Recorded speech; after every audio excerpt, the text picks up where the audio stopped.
राम राम जी। हरियाणा के अंदर बहुत बड़ी भर्ती निकलने वाली है आंगनवाड़ी की। इसके अंदर हेल्पर और वर्कर की लगभग 7,100 से ज्यादा पदों पे भर्ती निकलेगी। ढेर सारे कमेंट, ढेर सारे मैसेज आते हैं कि आंगनवाड़ी भर्ती के लिए एनटीटी का सर्टिफिकेट या ईसीसीई का सर्टिफिकेट होना जरूरी है या जरूरी नहीं है। दोस्तों, यदि आप लोग ये बात सही में समझना चाहते हो तो ये वीडियो एंड तक देख लेना, और चैनल पर पहली बार आए हो सब्सक्राइब कर लेना। सही समय पर सही जानकारी आप सभी को देता रहूंगा।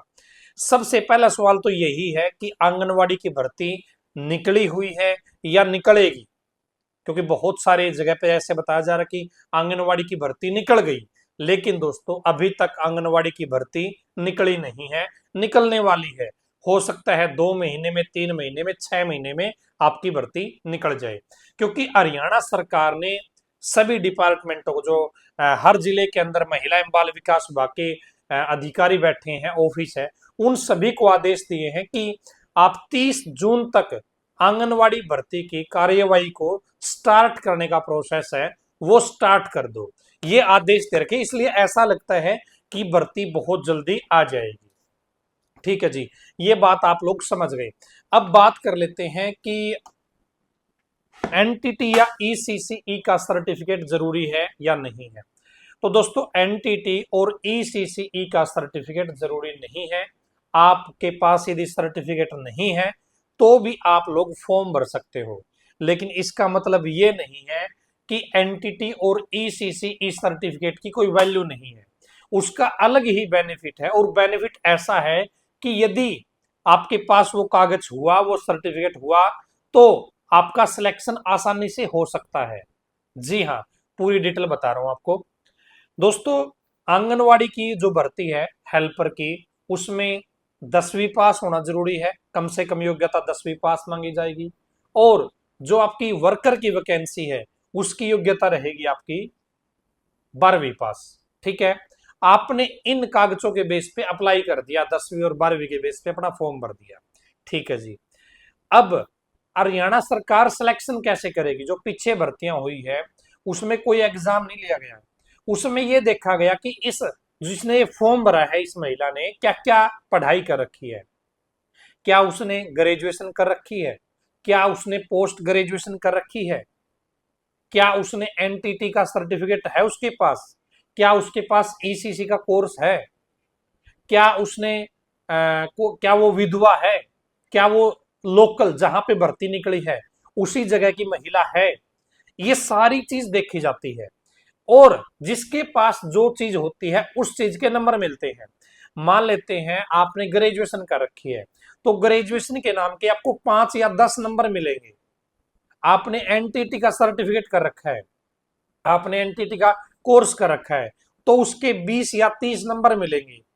ईसीसीई का कोर्स कर रखा है, उसके कुछ नंबर मिलेंगे आपको। आप विधवा है तो उसे कुछ एक्स्ट्रा नंबर मिलेंगे, 5-10 नंबर।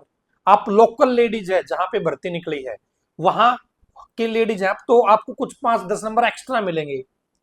तो साथ में इंटरव्यू के नंबर मिलेंगे। इसके कहने का मतलब क्या है दोस्तों, कि यदि आपके पास एक्स्ट्रा पढ़ाई है, graduation, post graduation, NTT, ECC, इन चीजों के नंबर मिलेंगे।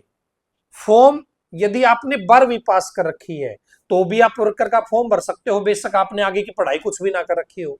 आप 10वीं पास है तो हेल्पर का फॉर्म भर सकते हैं, आगे की पढ़ाई की जरूरत नहीं है।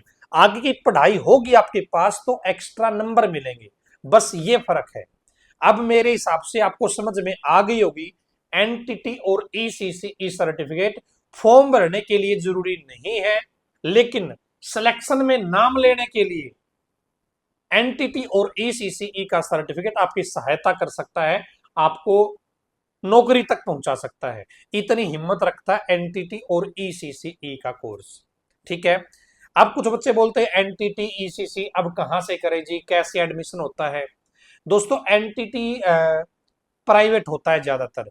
आपके आसपास किसी भी आपकी सहेली ने कर रखा है, आपके फ्रेंड ने कर रखा है, वो प्राइवेट कर रखा है, क्योंकि अब सरकारी नहीं होता। दो जगह पे प्राइवेट सरकारी होता है, वो रेगुलर होता है और वो अलग ही रुतबा उस चीज का।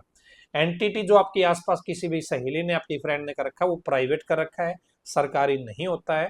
तो आप किसी भी सेंटर में जाके अपना एडमिशन ले सकते हैं, घर बैठे क्लास लगा के आप अपना कोर्स कंप्लीट कर सकते हैं।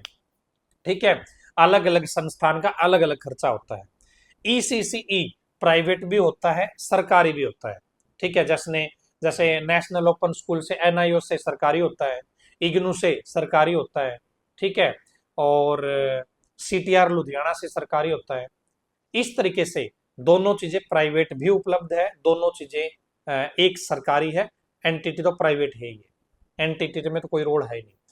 तो दोस्तों, यदि आपको एनटीटी या ईसीसीई कोर्स की जानकारी लेनी है कि कहाँ पे एडमिशन होता है, कैसे एडमिशन होता है, किस तरीके से क्लास लगती है, कितना खर्चा आता है, तो आप 70 15 24 34 91 इस नंबर पे कॉल करके जानकारी ले सकते हैं। 70 15 24 34 91। कुछ महिलाएं कमेंट करती कि सुपरवाइजर की भर्ती के लिए भी कोई डिप्लोमा करना पड़ता है क्या? नहीं जी, सुपरवाइजर की भर्ती के लिए स्पेशल कोई डिप्लोमा नहीं होता है। हालांकि कुछ लोग यूट्यूब पे वीडियो बना रहे हैं कि डिप्लोमा बनवा लो, ये करवा लो, लेकिन वो ऐसा नहीं है। आंगनवाड़ी जो सुपरवाइजर की भर्ती है, फीमेल सुपरवाइजर की जो भर्ती है, वो आपकी HSSC करता है, सीईटी के बेस पे होती है, ग्रेजुएशन पास होना जरूरी होता है उसके लिए। ठीक है, तो ये आपके लिए जानकारी थी। और कुछ जानकारी चाहिए तो कमेंट कर देना, और इस वीडियो को शेयर कर देना दोस्तों। कभी भी भर्ती के फॉर्म निकल सकते हैं, जब भी भर्ती आएगी आपको वीडियो के माध्यम से मैं जानकारी दे दूंगा। चैनल सब्सक्राइब कर रखा हुआ तो वो जानकारी आपको मिल जाएगी। और वीडियो अच्छी लगी तो लाइक जरूर कर दीजिएगा। धन्यवाद।